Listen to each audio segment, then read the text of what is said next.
माजी मंत्री आणि ज्येष्ठ नेते दत्ता मेघे यांचं निधन झालंय। वयाच्या 89व्या वर्षी हृदयविकाराच्या धक्क्यानं त्यांचं निधन झालं।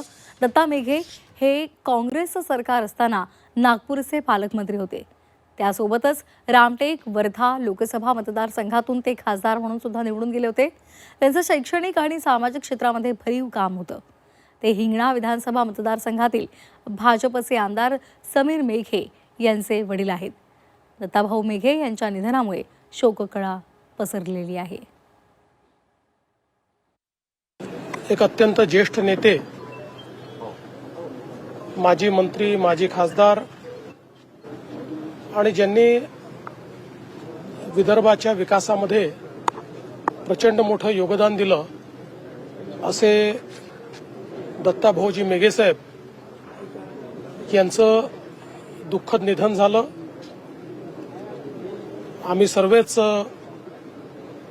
अत्यंत या ठिकाणी दुःखी आहोत। आपल्याला कल्पना आहे की विदर्भामध्ये नेत्यांची एक मोठी पिढी ही दत्ताभाऊंनी घडवली आणि विशेषतः शिक्षणाच्या क्षेत्रामध्ये, आरोग्याच्या क्षेत्रामध्ये त्यांनी उभं केलेलं काम हे अतिशय पथदर्शी आहे। दत्ताभाऊंचा आणि माझा संबंध हा केवळ राजकीय नव्हता, पारिवारिक होता। मोठ्या भावाप्रमाणे त्यांनी सतत माझ्यावर कृपादृष्टी ठेवली। कधी राजकीय दृष्ट्या एकत्र कधी नसतानाही पण संबंधात कधी फरक पडला नाही। त्यांच्या पूर्ण परिवाराशी अतिशय घनिष्ठ संबंध होते।